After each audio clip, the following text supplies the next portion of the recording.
Bonjour à tous. Alors aujourd'hui, j'ai décidé d'utiliser les papiers là que j'avais fait sur une plaque, je sais plus le nom, voilà, ça commence bien. Là, j'ai décidé de les utiliser un peu parce que je commence à en avoir un stock important. Alors, comme vous avez constaté, j'ai dû oublier j'ai perdu un bout de ma première vidéo. Moi, il n'y avait rien de particulier, donc j'ai juste tamponné donc cette souris un petit peu bizarroïde. J'ai fait avec la Stézen, ou la Memento, pardon. C'est une encre qui convient parfaitement avec les encres à alcool. On peut pas utiliser n'importe quelle encre, il faut faire très attention, sinon l'encre elle bave et puis ça fait hyper moche. Alors là, je voulais un petit peu vous expliquer la colorisation au feutre alcool, mais c'est très particulier cette colorisation parce que il y a beaucoup de couleurs qui sont mélangées. Donc la technique est un peu différente. Celles qui n'ont jamais utilisé les feutres alcool, là, c'est peut-être un petit peu compliqué à expliquer parce que là, je mélange, pas mal de couleurs entre elles. Le but, en fait, de l'histoire, là, je voulais faire un petit peu une souris, comment dire? Une souris un petit peu, affreuse, je n'arrive pas à trouver le mot. Donc j'ai mélangé pas mal de couleurs entre elles. Le but, c'est un peu comme les crayons de couleur, en fait. C'est un peu couche sur couche. Il faut y aller, couche sur couche. Simplement, il faut faire très attention de pas aller avec une autre couleur sur une autre comment? 2 couleurs différentes, voilà, j'explique comme ça. Parce que les couleurs entre elles, elles fusent, donc il faut vraiment s'assurer que la couleur soit bien sèche avant de mettre, une autre couleur dessus. Je ne sais pas si je suis très claire, mais je ferai peut-être une fois une vidéo en temps réel, ça sera plus simple. Là, j'ai décidé donc de mettre un petit peu de décoration avec ma souris. Donc là, oui, c'est la Memento, là, vous voyez. Là, je vais utiliser la Memento. Et là, j'ai utilisé mon fameux papier aquarelle Anmul que je détestais, qu'on a vu la dernière fois avec l'aquarelle. Par contre, là, avec le feutre à alcool, c'est génial. C'est vraiment très agréable de travailler avec. Là, je me suis fait des nuanciers avec mes feutres à alcool. C'est très important, je trouve, c'est très pratique pour trouver les couleurs. Il faudrait que je fasse ça avec un peu, avec mes crayons de couleur et mes aquarelles, mais j'ai pas encore eu le courage de m'y atteler. Alors là, c'est donc ça, c'est un bel exemple. Là, je vais faire l'apport, donc je fais une base, donc dans les bruns clairs. Donc là, je recouvre toute ma porte avec mon brun, voilà. Ça sèche relativement vite, mais comme j'utilise les mêmes tons et que je voulais que ça fuse un petit peu les couleurs, donc j'y vais directement.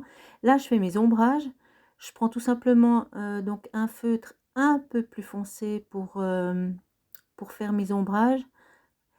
Heu, Dans les habitudes, que ce soit crayon de couleur ou feutre alcool ou feutre aquarellable, c'est toujours bien d'avoir, une couleur forte, une couleur moyenne et une couleur, claire.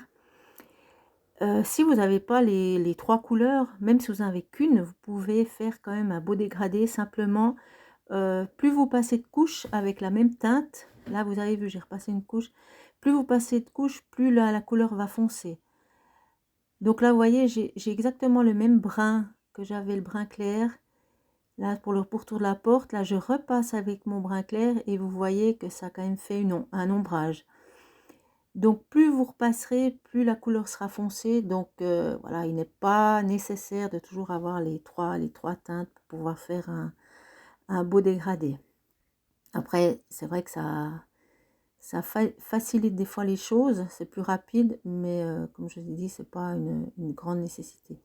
Là, j'ai juste repris, j'ai utilisé que 2 brins et là, je reprends juste mon brun un peu plus foncé et je fais, chaque planche, chaque jointure de planche, voilà, chercher. pour faire un petit ombrage. Donc, voyez simplement avec le même feutre, si on attend un peu, ça colore bien. Donc, les feutres alcool, bon, je m'excuse, c'est un petit, voilà, je suis un petit peu hors cadre. Les feutres alcool, je trouve que c'est un médium très agréable à travailler. Ça va très vite, puisque suivant ce qu'on a envie de faire, on n'est pas spécialement obligé que ça sèche. Donc, il y a des couleurs vives. C'est un médium que j'aime beaucoup travailler. Là, la même chose, donc je vais faire aussi un peu comme voilà, une souris mort-vivante. Voilà, je cherchais le terme. Donc, je vais faire un peu mon champignon dans les mêmes teintes voilà, pour qu'il s'accorde un peu plus. Donc là, c'est toujours un petit peu délicat des fois de mélanger différentes couleurs sur la même portion de dessin, on va dire ça comme ça. Des fois, c'est délicat, il faut quand même regarder que les couleurs aillent bien ensemble, pas qu'on arrive à du brun qui n'est pas toujours très joli. Alors là, c'est le même principe. Donc, les zones que j'ai envie d'ombrer, je repasse soit avec un foncé ou soit avec le même feutre. Là, je repasse avec le même feutre, tout simplement. Et là, je fais des aplats de couleurs. Je passe, je repasse pour qu'il y ait un bon fondu. Voilà, qu'il n'y ait pas de démarcation.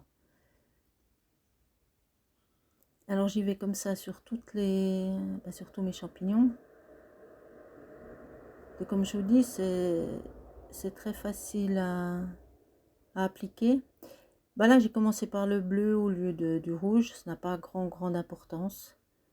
Voilà, ce que je veux vraiment, c'est qu'il y ait un beau fondu, que je reprenne les mêmes teintes que le gros champignon en dessus. Voilà, tout simplement. Alors, le désavantage, je dirais, des feutres à alcool, c'est que là, enfin certains, parce que il y a les feutres à alcool pinceau, je ne sais plus exactement le terme.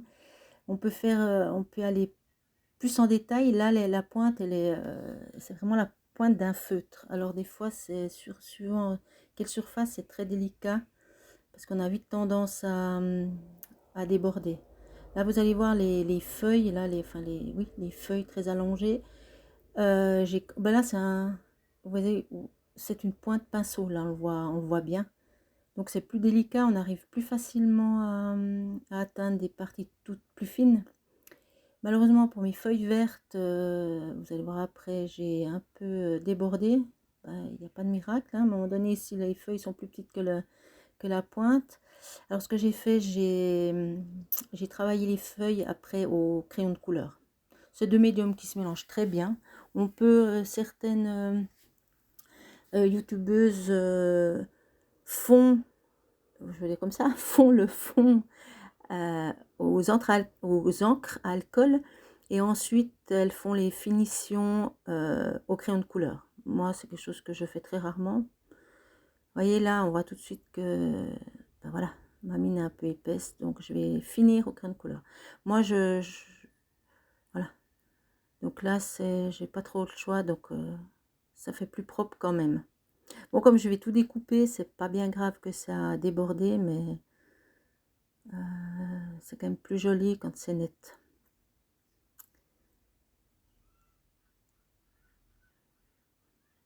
Alors là, j'ai choisi mon fond, je l'ai découpé. Vous voyez, j'ai un dice là qui découpe un petit peu des bords irréguliers, je trouve que j'aime bien. Je vous l'ai mis sur du papier blanc pour que ça ressorte un peu mieux que sur ma table. Donc là, j'ai découpé ma souris, mon champignon et ma porte. Là, j'ai décidé de mettre une belle toile d'araignée. Je m'excuse encore auprès des personnes qui n'aiment pas trop ces bestioles. Bon, c'est pas que je les aime beaucoup, mais elles ne me dérangent pas plus que ça. Donc, je voulais quand même faire un peu un univers un petit peu, disons, allez, sombre, mystérieux, voilà. Donc, sans la toile d'araignée, je trouve que ça donne un peu moins. Là, j'ai pris l'encre Stesen. Alors, c'est une encre qui sent particulièrement forte, elle est très spéciale, et c'est une encre qui tient sur tout ce qui est plastique, verre, tout ce qui est matière brillante. Là, comme j'avais utilisé, sauf erreur, quand j'avais fait mes fonds, pas mal de médium, donc ça glisse un peu. Vous voyez là, ça brille un petit peu. J'avais utilisé, sauf erreur, je crois que c'est de l'acrylique brillante, je ne sais plus exactement. Donc avec la Season, je suis certaine que, bah, que ça tient, quoi, et que ça va bien sécher.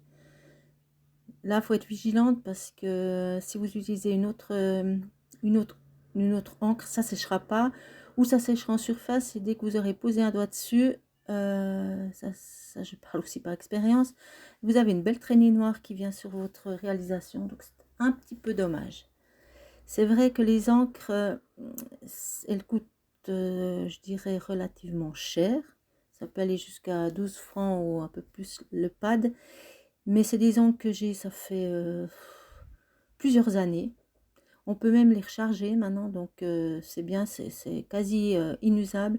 Mais c'est très important d'avoir une encre adaptée à chaque médium. Ça vous évite bien des désagréments. Si vous utilisez, comme là, si j'avais utilisé une autre encre, que c'est l'adapter à mes feutres à alcool, en passant le feutre à alcool, ça fait baver l'encre et puis vous avez des taches noires partout. Donc c'est vrai, quand vous arrivez à la fin, c'est très très désagréable. Là, j'ai décidé de faire quelques taches. Voilà, avant de poser ma souris, parce que je voulais qu'elle soit sur les taches. Voilà, là je suis peut-être un peu loin, je suis désolée. Alors là, je vais mettre une petite araignée. Après, on va le voir un peu mieux, hein. Une petite araignée sur la porte et une de côté. Voilà, là on voit mieux. Voilà, j'ai dû couper la vidéo, là je suis un petit peu perdue dans mes explications. Voilà, donc là j'ai juste mis la notation qui sert pas grand chose parce que je trouve qu'elle ressort pas énorme. J'ai mis de l'encre de Chine de chaque côté, je voulais faire un petit peu, continuer un petit peu dans le thème. Voilà, j'ai mis de chaque côté. Alors voilà, donc cette page est terminée. Je vais en préparer d'autres un peu dans les mêmes thèmes. Ça sera mis dans un album plus tard. Maintenant, j'ai juste envie de faire donc juste les pages. Alors, j'espère que cette vidéo vous a plu, que vous avez appris quelques petites choses, quelques petites astuces. Et moi, je vous dis à tout bientôt. Merci.